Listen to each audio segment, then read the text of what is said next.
I would like to cut the crap a little bit. Just a little bit, because I think that a lot of times when it comes to resources for how to get into metal, where do you start for beginners?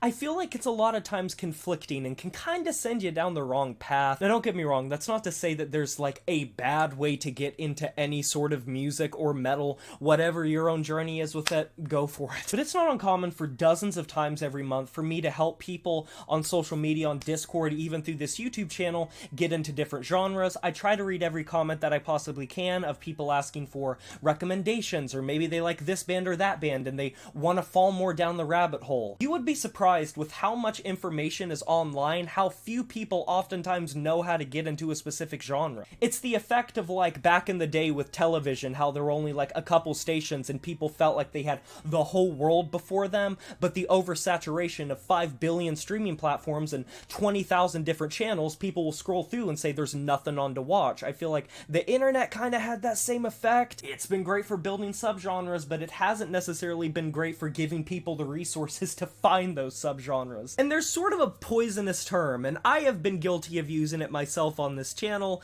gateway bands. And I think this is a little bit of a deceptive term of sorts. In premise, it makes sense. You have a band just like a gateway drug that is your entry level point. Maybe it's a little bit more to digest, a little bit easier, it doesn't hit you as extreme, and so once you get addicted to it, you're like, well damn, I need to see what else is going on, and slowly but surely it's a thorough line and you naturally evolve into getting into more genres. In practice, it makes sense, but I think that a lot of times people don't necessarily know where to start with those gateway bands because of how oversaturated the niche is. And so in the community, it's just as easy for someone to hear something that they're maybe not ready for, or that doesn't fit their musical palette, and so they are turned off forever to metal music, or at least have a little bit of a tainted and skewed opinion of it. So my go-to strategy when it comes to gateway bands, or trying to find the starting point for people that aren't usually into metal, rock, or heavier music when I help people find music, is I try to find the thing that they usually enjoy. What do they look for in music? Because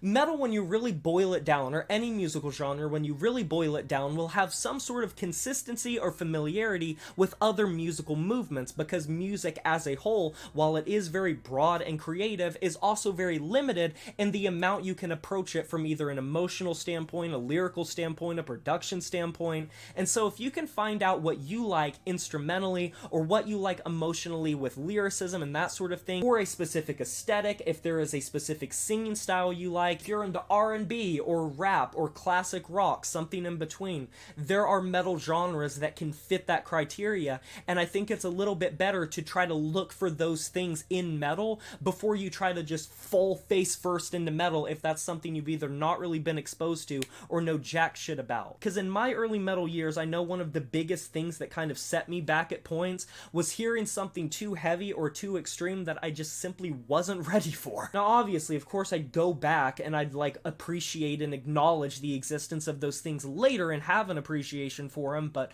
when I first heard them, they definitely did set me back a bit. And nowadays, like with search engines having a lot more capabilities with AI and shit, whether you agree with it or not, you can pretty much type in any sort of keyword or question and you will automatically get some sort of answer. So it might sound a little stupid, but if you literally just go on the internet and type in metal band that sounds like blank, metal band that has blank in it, you usually can find some options, or at least something that is adjacent enough to where it will get you started. Clearly though, outside of that, that is my go-to, but the best way and the tried and tested way is just to literally look at the most popular metal bands, and it might not end up being the best approximation of what metal generally has to offer, because a lot of metal, not all of metal, can be very commercially viable, commercially appealing, and so it kind of misses some of the hallmarks of what metal is as a culture and as a community. There are plenty of amazing metal bands that are very popular,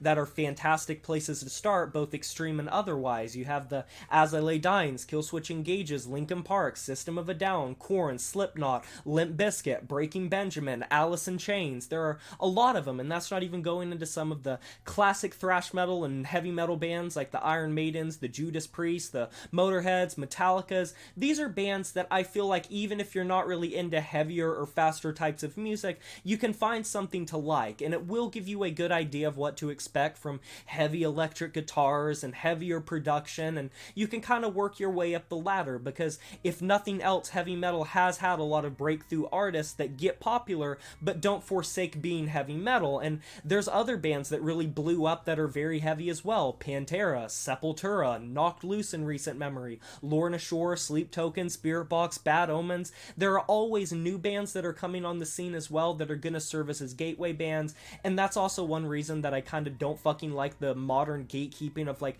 the Gen Z TikTok bands, because those bands are going to do to this generation what bands like Metallica did back in the 80s and 90s, and what bands like Linkin Park, Limp Bizkit, and Slipknot did back in the 2000s. So I don't want to hear that they don't have a place. They are getting so many new people into metal, and they had to start somewhere. We all started somewhere. I'm sorry, but I will not buy for a second that any of you just got birthed out of the womb and started listening to fucking Napalm Death. And I think the big takeaway that a lot of people need to keep in mind is, if you don't like something, don't necessarily get discouraged or think that it is the end-all be-all. Metal is one of the genres outside of like electronic that has the most amount of subgenres and little communities and niches within niches and micro labels, and there really is something for everyone. I truly do believe that, and I went over that in my video about why I think metal is just the best genre, period. And also, just for the record, as a ending note, please don't listen to gatekeepers and purists.